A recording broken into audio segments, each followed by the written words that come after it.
呢個係想點啊？呢個會碌撚完未啊？屌想點啊？使乜咁誇張啊，老細？你係傷就唔會亂咁碌噶啦，你啲咪做多咗咯 ，OK？ 睇下先呢個，喂呢個容易啊，呢個接得住冇問題。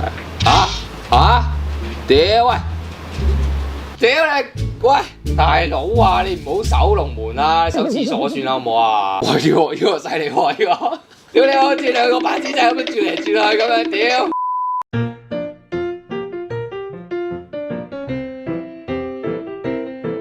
下㗎咋？相信大家都知道，咁就話說最近細佬我咧都拍咗唔少有關中國運動方面嘅影片㗎。咁亦都係咁咧，最近 YouTube 就不斷咁推埋晒咁多中國運動嘅影片俾我睇。咁就嗰時候就俾我發現到有關中國足球嗰啲嘅影片。咁當我睇一睇嘅時候，就唔知點解覺得唔係喎，真係好睇過啲喜劇喎。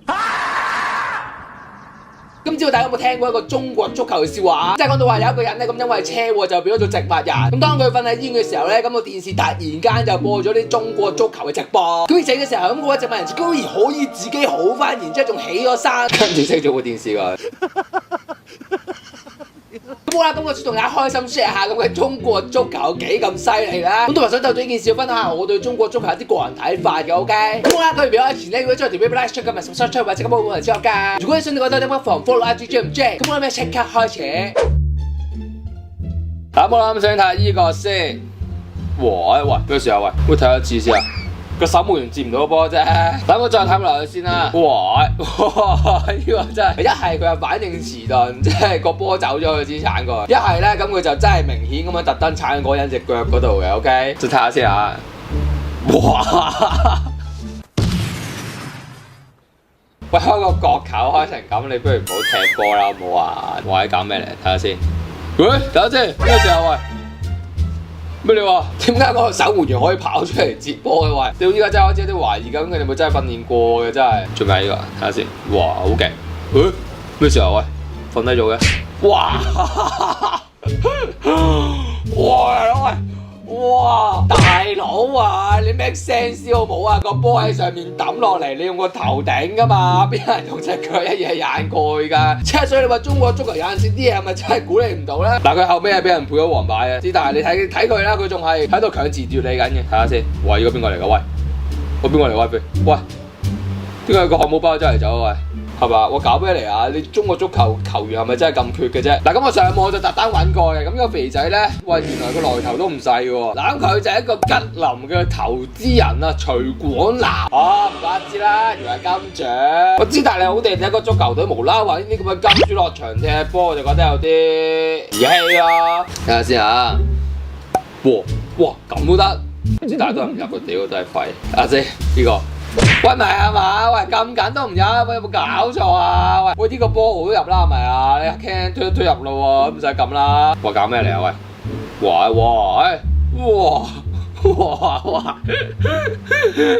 真係，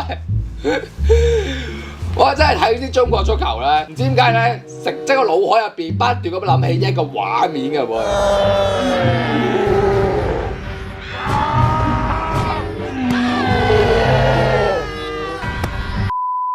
呢啲 OK 啦，呢啲冇乜嘢。哇！喂，大佬啊，喂，唔好咁啦，即係你踢波屎都算啦。喂，屌你守門員，你最簡單跑波都跑唔到出去嘅，屌你死撚出去啦，好唔好啊？喂，大佬啊真係，唉，頂你唔順啦，救命睇呢個，喂。樓後7號巴士站，你可以搭8個站去到廣華醫院門口輪街症啦。呢個咩嚟㗎？呢個哇喂，大佬喂，屌你嗰個足球員用個手去接佢波，點解老味咁樣樣做得出嘅？真係你真係唔好踢波啦，玩手球啦，好唔好啊？嗱，呢啲 EQ 太低，呢啲冇乜嘢嘅都係。哇，要咁樣，哇，先頭文字 D 嗰啲 video 我見得多啊，我未見過喺足球嗰度咧，飄住兒咁樣喺度帶波喎。哇，做咩？哇，咩時候喂？唔係啊嘛，喂！屌你連個波都好唔好，我點踢波啊，老細？點樣啦？喂，佢自己踢咗入自己龍門啊？阿姨，喂，同埋如果你真係想救嗰一球嘅話，都唔係應該咁樣踢噶嘛，個常識㗎。屌你邊人咁樣踢咪踢入龍門嗰個位置咯？等陣先，哇！哇咁多人都守唔住個波，喂隔離嗰啲人係咪臨記嚟㗎？咁真係走嚟走去想點啫？係咪先？哇呢個犀利喎呢個！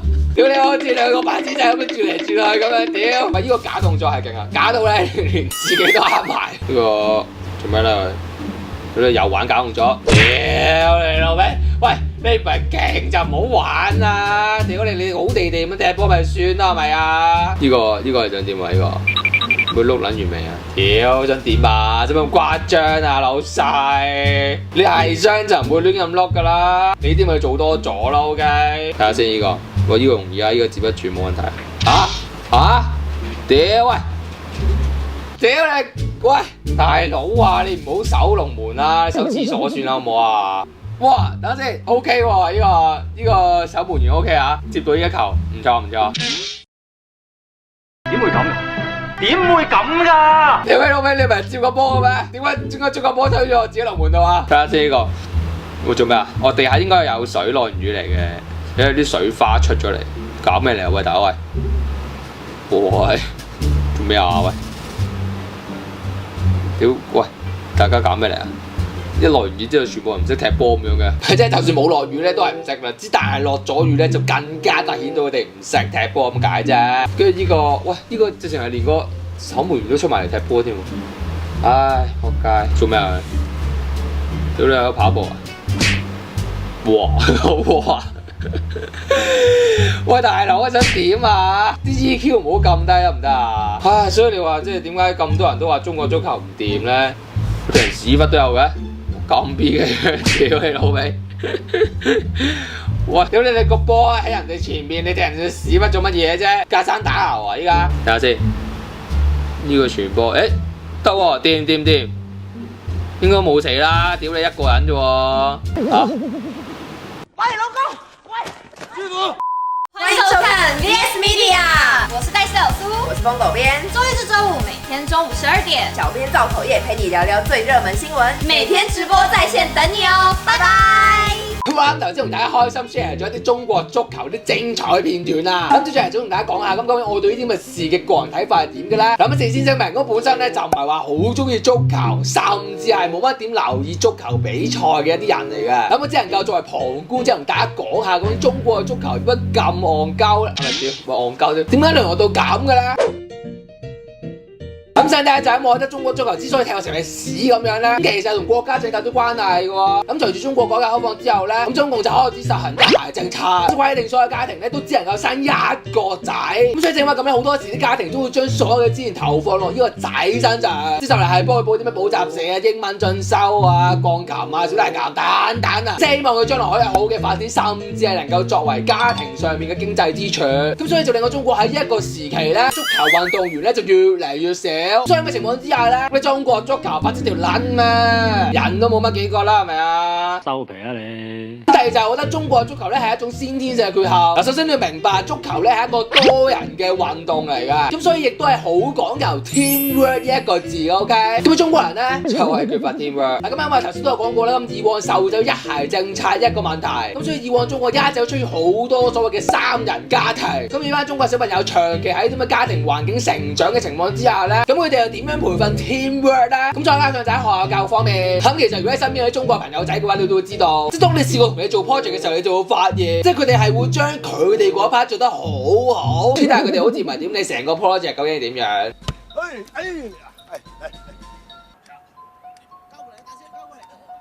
正正因為呢個親身經歷咧，就令我了解到其實中國人咧先天性就已經缺乏培養 teamwork 呢一個階段。咁所以嘅情況之下咧，咁你又點樣可以期望到一班中國人可以透過 teamwork 去玩好足球咧？咁第三，我覺得呢樣嘢係同中國人嘅心態有關嘅。咁大家有冇發現？咁中國人雖然係好中意運動，即係你見到有陣時喺中國足球隊比賽嘅時候咧，咁都有好多嘅球迷喺出邊不斷歡呼嘅。咁但係點解咁多年中國足球都咁失敗咧？咁因為中國人所謂嘅中意運動、中意視足球，咁其實就即係中意喺足球比賽贏咗之後為佢帶嚟一點嘅虛榮心。咁所以你會發現每當有啲大型嘅比賽嘅時候咧，咁大部分嘅中國人都係好着重於獎牌一方面嘅。點解會咁咧？咪就係因為一班運動員拎到嘅獎牌係可以為佢帶嚟一啲自豪感咯。咁所以佢哋咪留意比賽，為嗰啲所謂運動員打氣咯。咁所以正因為中國人呢一種咁嘅心態咧，佢永遠都唔會成功噶，收皮啦。好啦，咁我仲要先，咁我始終都唔係一位足球嘅 fans 嚟，咁所以我喺度咧就唔再作咁多嘅評論嘅 ，OK？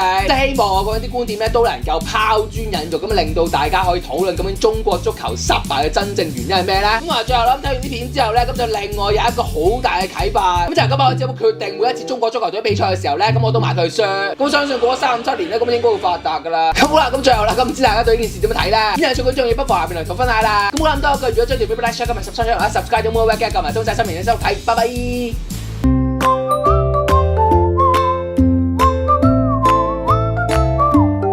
好啦，咁唔知道新一年大家有冇俾啲咩目標俾自己咧？OK， 咁唔知大家有冇諗過話想學下投資咁樣咧？有咧，嗱我都知噶啦，咁所以今日咧我特登咁樣為大家推介一個 Apps 叫做微牛。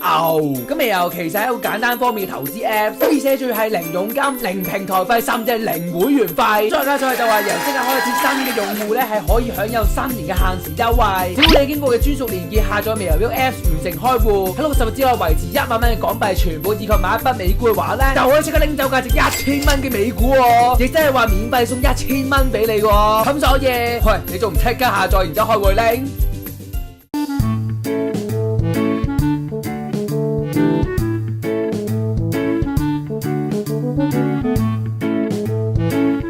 如果你也想成为下一位爆红创作者，请打开下方资讯栏链接，一起来投稿吧。